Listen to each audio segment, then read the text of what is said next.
you're still watching Gravitas. And we are still continuing to follow what is the journey of the epic politician Jayalalitha. It has been a checkered political career for Jayalalitha, but the respect she commanded from her own party men and her political opponents and allies was remarkable. While her own ministers and party men were seen prostrating before her in full public view, she was known often to keep her allies and rivals guessing about her next move. Here's a story on what made Jayalalitha the leader she was, and in some sense, what unmade her.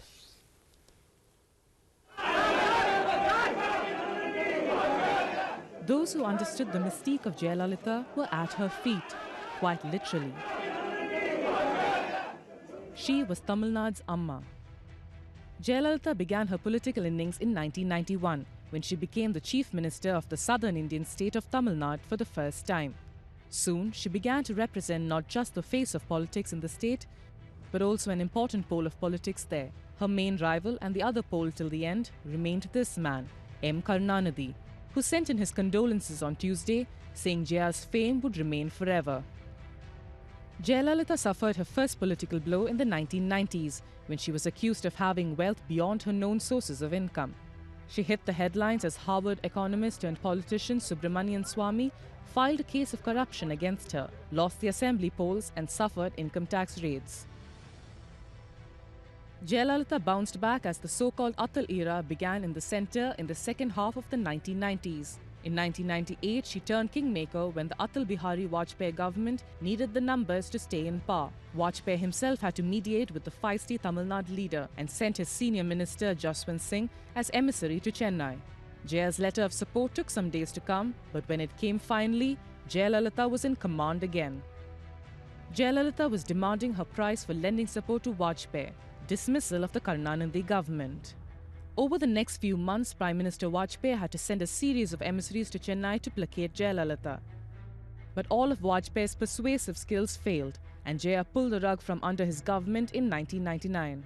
Jayalalitha soon joined hands with the Congress under Sonia Gandhi. She returned to power with a thumping win against the DMK in 2001. Hounded for corruption under Karunanidhi rule, she had her revenge when the DMK leader got embroiled in the flyover scam. Karunanidhi was arrested and dragged away to the police station past midnight. This was when Jayalalitha was in the prime of her powers, so powerful that she didn't hesitate from taking tough decisions, such as the arrest of Kanchi's seer Jayendra Saraswati or the dismissal of over 1 lakh striking employees. But soon, corruption scandals returned to haunt her. She had to vacate her CM's chair and make way for O. Pannirselvam.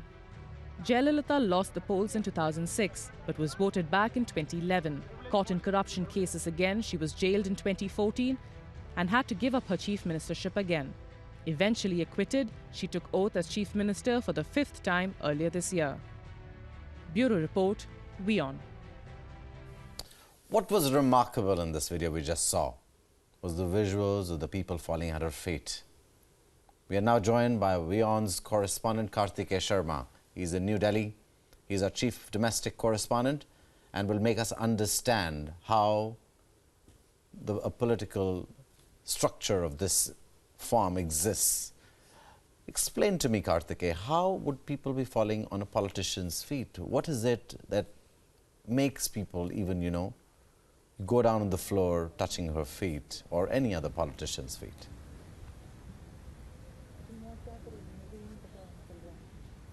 See, the reason is that Tamil Nadu is a state where the cinema and the cult of the politician is combined, and cinema in Tamil Nadu worked as a vehicle for social change. If you look at the philosophy of Periyar and Sen Annadurai, whose follower were M.G. Ramachandran and DMK Supremo K. Karunanidhi, it was a Dravidian movement against the Brahminical superstructure. So the enigmatic appeal of the cinema fused with the mass popularity and the public connect of a politician creates a different geoclimate of politics in Tamil Nadu, which is very distinct from the subcontinental politics, whether it's Punjab or whether it's West Bengal. And Tamil Nadu, since it's about the Tamil, and Tamil diaspora in itself is very, very big, because it's in Southeast Asia, it touches Sri Lanka, and Chief Minister of a Tamil Nadu had always had a say post 1970s on the way the centre should approach the LTT issue, made them as important as the Chief Minister of Kashmir and Punjab.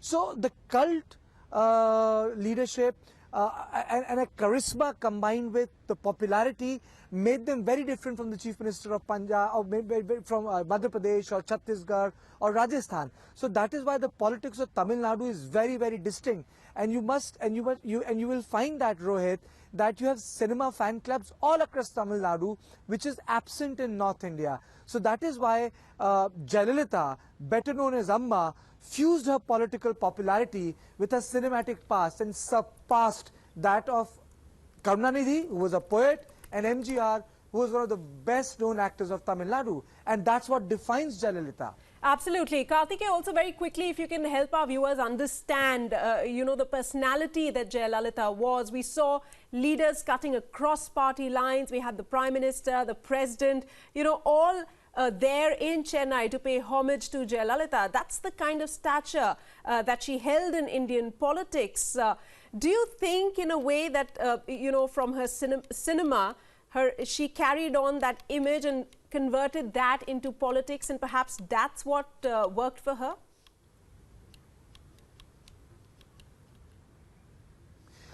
I think it's more than that. There are politicians who barely get 25 to 30 MPs in Lok Sabha, but they have a national stature, like Sharad Pawar. It is because of the relationship they have built with the politicians at centre. Jayalalitha was a close friend with Rajiv Gandhi. And remember, Sana, it was because of Rajiv Gandhi's intervention, Janaki Ramachandran, widow of MGR, her government was disbanded on the 22nd day, and then the elections were held, and Jayalalitha went on to become the first woman leader of opposition in Tamil Nadu.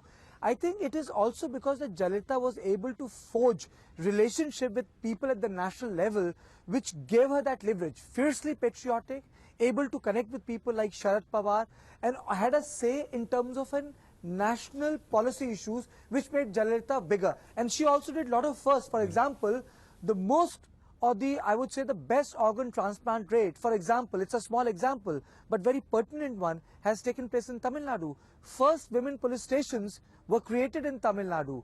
The first cradle to crush policy was created by Jayalalitha. So, apart from the fact better known as the iron butterfly, or a woman who ruled the Tamil Nadu with iron hand under the velvet gloves, she also pioneered certain schemes which were new, and that defines her, which includes 69% reservation to the other backward castes, which was not there before Jayalalitha came in. Thank you, Karthikeya, for putting perspective on that story.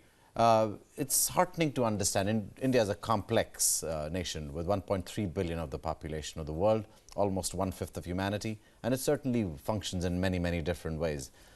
Joining us live from Chennai is Jessica Taneja. She's our correspondent who was on the ground as the news of Jayalalitha passing away came in. Jessica, give us a sense of how it unfolded. You were there through the evening. You were there when the announcement was made. Give us a sense of what the mood was on the ground. Well, while she was admitted in the hospital and there was no information, it was not declared earlier, there were protests outside. There were angry protesters as well as supporters who wanted to know as to what's happening, how is she recovering. But when the news broke out, there were a lot of police personnel deployed around the hospital just to take care of that particular situation. And Right, we seem to have lost that link, Rohit, Yes. at this moment. But we're going to try and get Jessica back in just a few moments. But we're also hoping to connect with Senior Congress leader Jayanti Natarajan in a few seconds to ask her. All right, I'm being told Jessica is back online with us. Yeah. Jessica, we lost you there for a bit. You were explaining to us what you were seeing as the news was coming out at the hospital.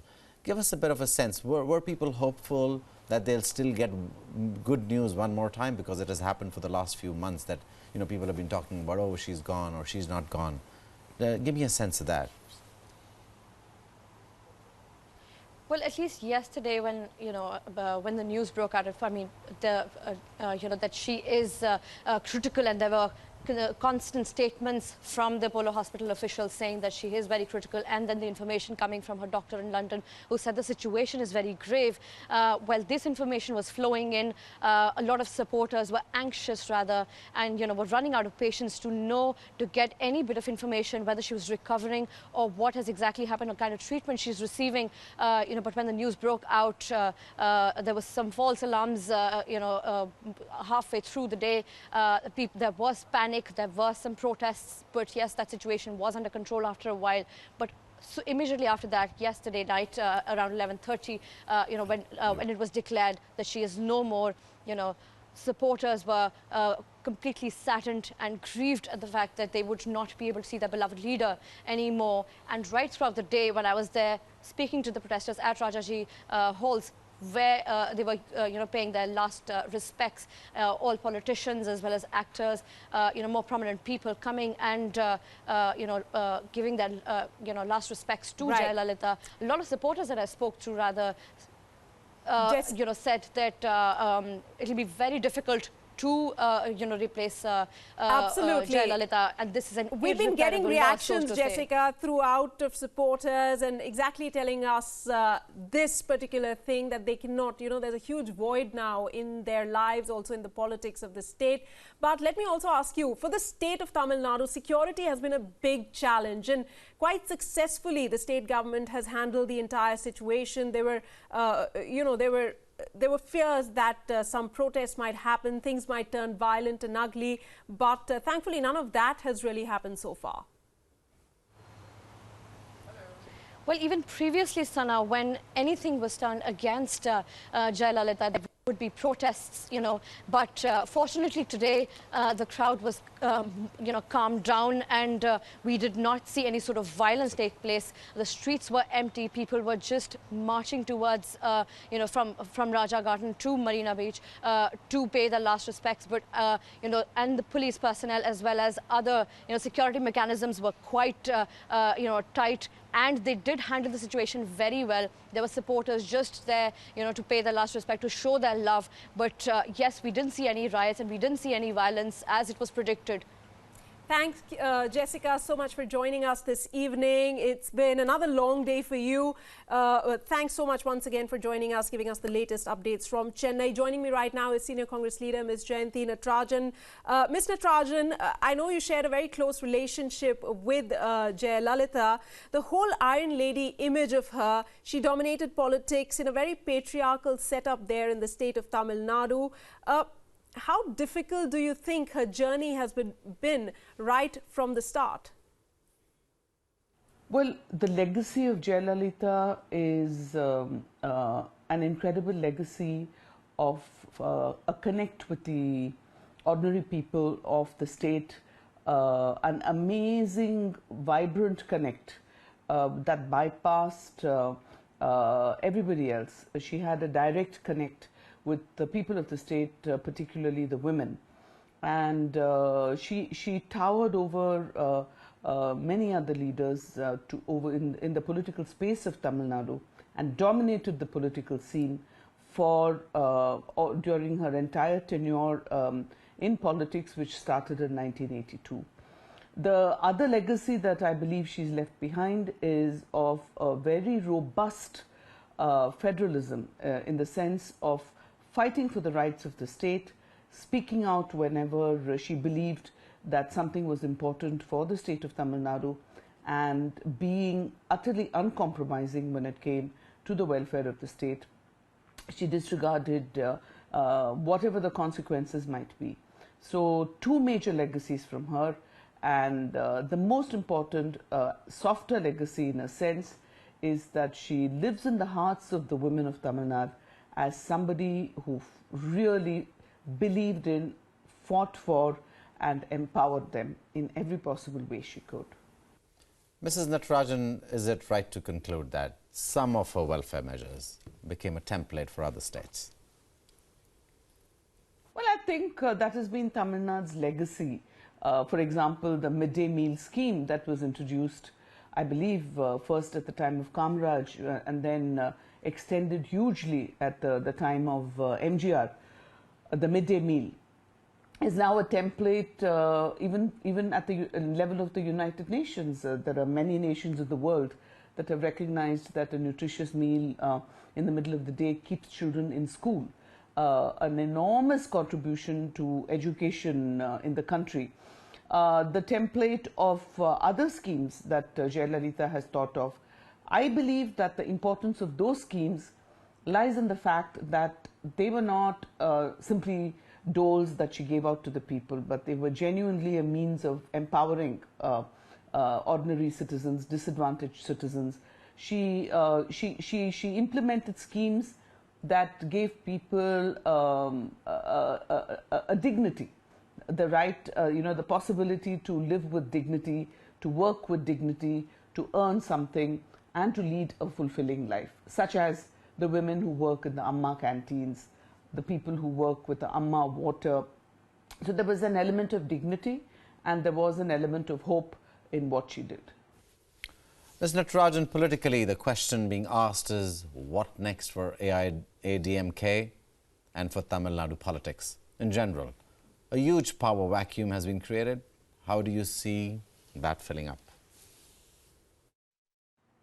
Well, till now, I believe that the AIADMK has, of course, they have their own spokespersons, and I am definitely not privy to the internal working of the AIADMK.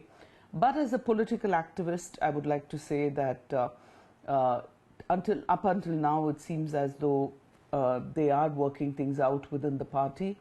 They are a very large political force, one of two dominant political forces in the state, and it would be in the interest of the state if they retained their unity and continued to stay together to give the state good governance for the next 4 years, because they still have several years of governance left. Having said that, to find a leader to fill the vacuum that the late Chief Minister, Ms. Jayalalitha, left behind would be a very, very tall order.